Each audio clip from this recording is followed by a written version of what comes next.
नमस्कार। Tata motor finance में एक सीआरई बोल के पोस्ट होता है। सीआरई का एक्चुअल में काम क्या होता है? सीआरई में जॉइन करने के लिए आपको क्वालिफ़िकेशन क्या चाहिए? इसमें आपका किस तरह का टारगेट रहेगा? टारगेट अगर नहीं होता है तो आपके साथ क्या हो सकता है? और सीआरई से अगर आप प्रमोशन मिलता है तो कौन-सा पोस्ट तक आप जा सकते हो? सारी चीज़ इस वीडियो में बताएँगे। तो मैं सिर्फ़ छोटा-सा चीज़ बताना चाहूँगा। मैं एल&टी फाइनेंस और टाटा मोटर फाइनेंस में ऑलरेडी काम कर चुका हूँ। तो मैंने अपना रियल एक्सपीरियंस में मैंने जो कुछ भी आज देखा है वो इस वीडियो के माध्यम से बताऊँगा, ताकि जो भी फ्यूचर में जाके व्हीकल फाइनेंस जॉब में जॉइन करना चाहते हैं उनको थोड़ा अच्छा खासा नॉलेज मिल जाए। तो वीडियो शुरू करने से पहले मैं बताना चाहूँगा, नमस्कार, मैं दीपंकर।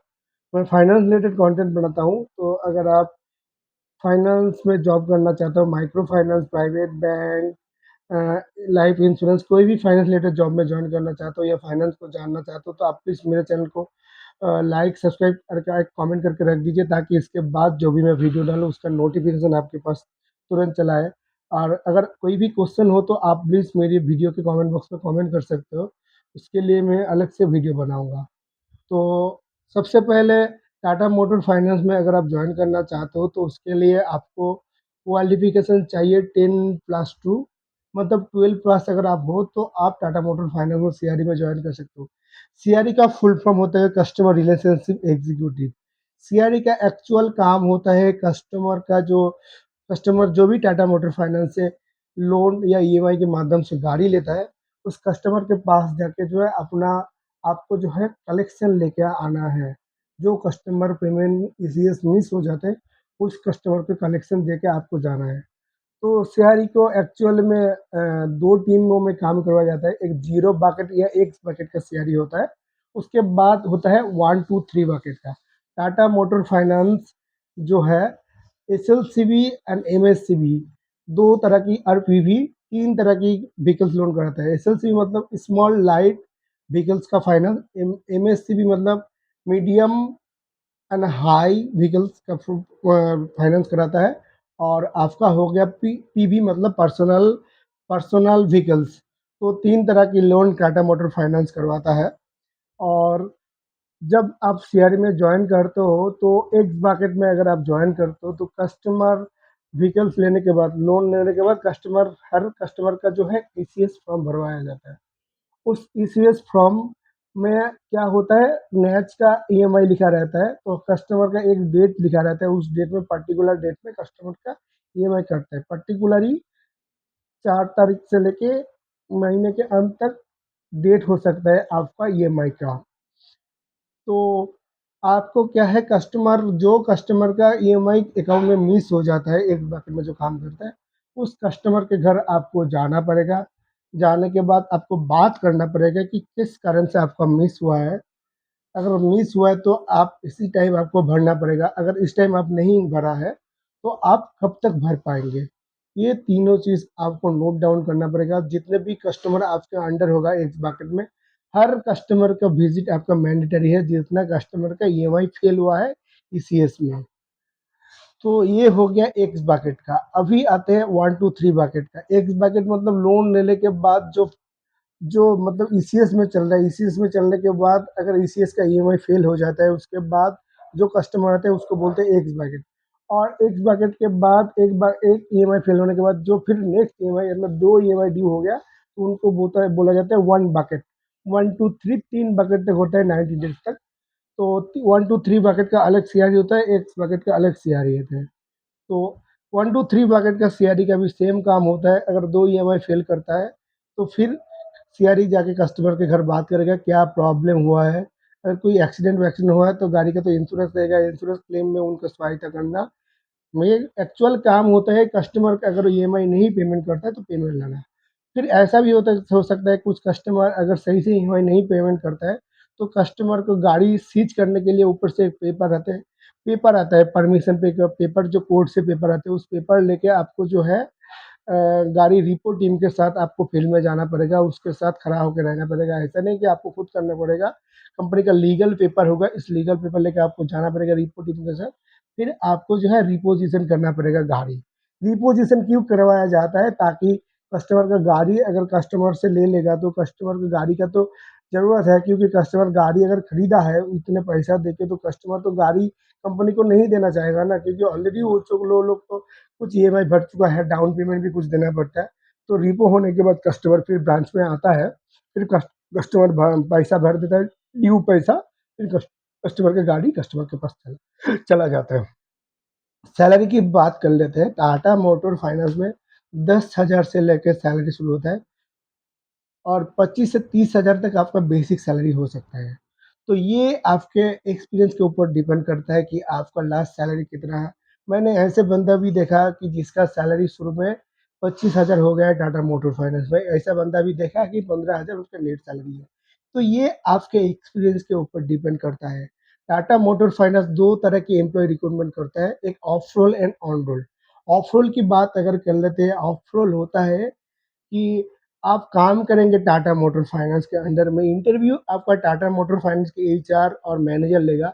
लेकिन जब आपका अपॉइंटमेंट लेटर, पहले तो ऑफर लेटर आता है। टाटा मोटर फाइनेंस में एक रूल्स है, अब जब कोई भी टाटा मोटर फाइनेंस अगर आपको सिलेक्ट करता है तो पहले आपको एक ऑफर लेटर देगा। फिर ऑफर लेटर लेके आप जाके कंपनी में जॉइन करते हो, 4-5 दिन काम करते हो, वो अपना रेगुलरिटी अपना चेक कर लिया, फिर वो आपको एक अपॉइंटमेंट लेटर देगा। तो जो मुद्दा बात उसमें आता है कि ऑफ रोल ऑन रोल होता क्या है?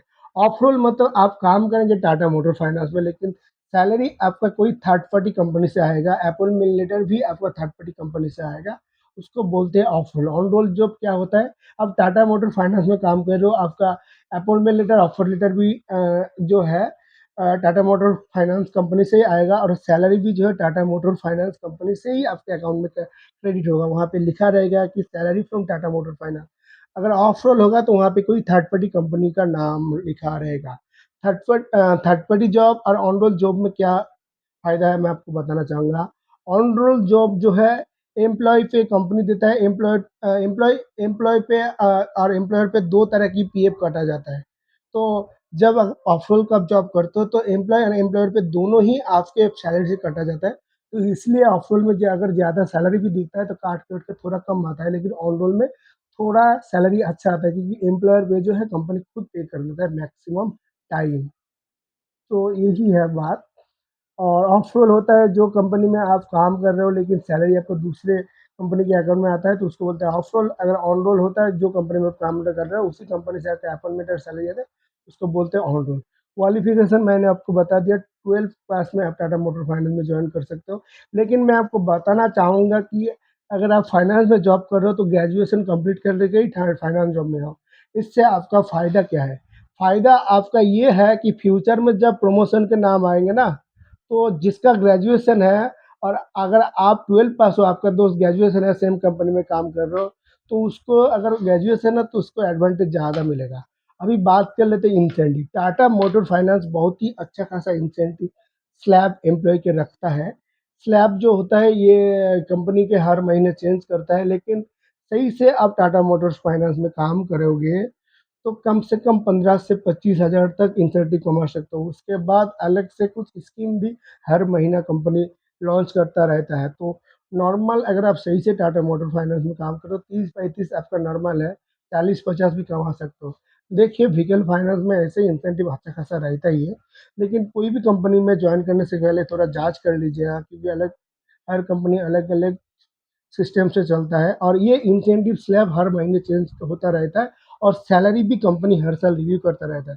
तो इसलिए मैं आपको सिर्फ नॉलेज के लिए बता दे रहा हूँ कि 25 से 15,000 ये बढ़ भी सकता है, ये कम भी हो सकता है, और इन्फ्लेशन के हिसाब से टाटा मोटर फाइनेंस सैलरी जो है बढ़वाता है, तो इसलिए आपको कोई दिक्कत नहीं है। आज अगर आप 2024 साल में अगर इसका सैलरी आज 15 या 25,000 है, आज से 5 साल बाद सैलरी ऑटोमेटिकली बढ़ता जाएगा इन्फ्लेशन के हिसाब से। और इंसेंटिव भी मैंने बता दिया, अभी बताते हैं टारगेट। टारगेट आपको जो है रोल फॉरवर्ड और रोल बैक, मतलब रोल फॉरवर्ड के हिसाब से दिया जाता है। मतलब अगर आपके पास 1 करोड़ का, सॉरी हाँ, 1 करोड़ का अगर पोर्टफोलियो है, तो आपको 96 या 97% रिज़ोल्यूशन टारगेट दिया जाएगा। ये टारगेट भी मार्केट के हिसाब से दिया जाएगा। टारगेट नहीं होता है तो आपके साथ क्या होगा? टारगेट नहीं होता है तो आपके साथ एक रिव्यू मीटिंग होता है कि क्यों आपका टारगेट नहीं हुआ, क्या प्रॉब्लम हुआ, कौन-कौन जगह पे आपका प्रॉब्लम हो रहा है। जो-जो जगह पे आपका प्रॉब्लम होगा उस जगह पे आपका जो है मैनेजर जो है आपके साथ जाके मदद करेगा।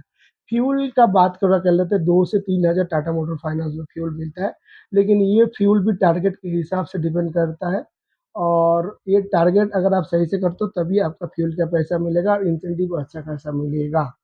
और टारगेट नहीं होगा तो आपको तो मीटिंग में अटेंड करना पड़ेगा। प्रमोशन की बात कर लेते हैं, सीआरई से अगर आप प्रमोशन मिलता है तो असिस्टेंट मैनेजर ग्रेड पे आप जा सकते हो। असिस्टेंट मैनेजर में अगर सही से आप काम करते हो तो टेरिटरी कलेक्शन मैनेजर में आप जा सकते हो। और इसका एक्सपीरियंस लेके आप कोई भी कंपनी में डायरेक्ट डायरेक्ट जाके कलेक्शन मैनेजर पोस्ट पे भी अप्लाई कर सकते हो, कोई भी बैंक फाइनेंस कंपनी में। और इसी तरह की कंटेंट देखने के लिए आप चैनल को सब्सक्राइब करके कमेंट कर दीजिएगा। आपके एक सब्सक्राइब जो है ना मेरे को वीडियो बनाने में मोटिवेशन देता है। धन्यवाद।